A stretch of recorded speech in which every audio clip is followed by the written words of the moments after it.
ఓం గణానాం గణపతిగం అవామహే కవిం కవీనాముపస్రవస్తవం జ్యేష్ఠరాధ్యాన్ బ్రహ్మణాన్ బ్రాహ్మణాత్మనః శృణోతు శ్రీమహాగణాధిపతయే నమః సప్తర్షీర్షమండలాదినగసనందనాదివ్యాసమనింద్రాది అత్రి మహామునే జగద్గురు ఆదిశంకరాచార్య వశిష్ఠ మహామునే దేవేభ్యో నమో నమః.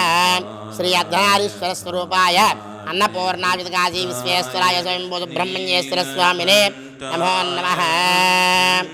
అందరికీ కూడా నమస్కారం అండి. మీరు ఇప్పుడు ఈ స్థల పురాణం ఉంటున్నది పశ్చిమ గోదావరి జిల్లా యలమంచిలి మండలం పాలకొల్లు తాలూకా లక్ష్మీపాలెం గ్రామానికి సంబంధించినటువంటి స్థల పురాణం అండి. మనకు ఇక్కడ త్రేతాయుగంలో వశిష్ఠుల వారికి ప్రతిష్ఠించబడినటువంటి అర్ధనారీశ్వర స్వరూప అన్నపూర్ణావతి కాశీ విశ్వేశ్వర స్వామి వారి దేవాలయము. స్వామివారి యొక్క స్వరూపం అర్ధనారీశ్వర స్వరూపంగా లింగాకృతిలో సగభాగం తెలుపుగా సగభాగం ఎరుపుగా ఉంటుందండి. స్వామివారి యొక్క తెలుపు భాగం లింగాకృతిలో ఉన్నటువంటి తెలుపు భాగము అన్నపూర్ణాంబికాదేవి, ఎరుపు భాగము కాశీ విశ్వేశ్వర స్వామివారు. ఏకపీఠం మీదే స్వామివారు అమ్మవారు లింగాకృతిలో కొలువై ఉండడం ఇక్కడ విశేషం. ఈ విధంగా ఏకపీఠం మీదే స్వామివారు అమ్మవారు లింగాకృతిలో కొలువైనటువంటి దేవాలయం కానీ, త్రేతాయుగంలో వశిష్ఠ వారిచే ప్రతిష్ఠించబడినటువంటి దేవాలయం కానీ, నందీశ్వరునికి బ్రహ్మసూత్రం కలిగిన దేవాలయం కానీ, త్రేతాయుగంలో స్వయంభూగా ఉన్నటువంటి బ్రహ్మణ్యేశ్వర స్వామి వారి దేవాలయం కానీ ప్రపంచంలో మనకి ఇంకెక్కడా కూడా లేదు, కనిపించదు.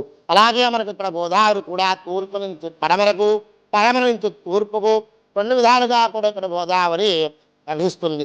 ఈ పవిత్ర పుష్కరంలో స్నానమాచరించి స్వామివారిని దర్శించుకోవడం వలన కాశీ క్షేత్రంలో గంగానది స్నానమాచరించి కాశీ విశ్వేశ్వర స్వామి వారిని, విశాలాక్షీదేవిని, అన్నపూర్ణాదేవిని, వారాహిదేవిని ఏకకాలంలో అనగా ఒకేసారి దర్శించుకున్న ప్రియఫలితాన్ని ఇక్కడ ఈ అర్ధనారీశ్వర స్వామి వారు మనకు అనుగ్రహిస్తూ ఉంటారు.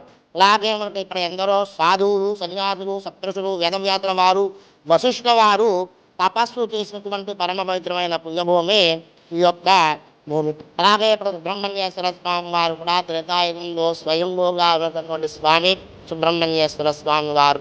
ఇక్కడ ఈ స్వామివారి ఇద్దరిని కూడా అర్ధనారీశ్వరటువంటి స్వామివారిని అలాగే సుబ్రహ్మణ్యేశ్వర స్వామి వారిని ప్రతిష్ఠించి ఇది పురోయుగం నడుస్తుంది. త్రేతాయుగం, ద్వాపరయుగం, కలియుగం. అనగా ఇప్పటికీ సుమారుగా 21,65,000 సంవత్సరాలు స్వామివారిని కూడా ప్రతిష్ఠించి అవుతున్నది. అలాగే ఇక్కడ గోదావరి కూడా చాలా విశేషమైనటువంటి గోదావరి. మనకు ప్రతి నదికి కూడా మనకు భాద్రపద మాసంలోనూ శ్రావణ మాసంలోనూ రజోదోషమైనటువంటిది ఉంటుంది. కానీ ఇక్కడ 365 రోజులు కూడా ఎప్పుడు స్నానం చేసినా సరే ఆ రజోదోషమైనటువంటిది ఆ రోజులు కూడా ఉండకుండా ఇక్కడ తీసివేసేటువంటి ఏకైక పరమపవిత్రమైన పుణ్యక్షేత్రం ఇది ఒకటే.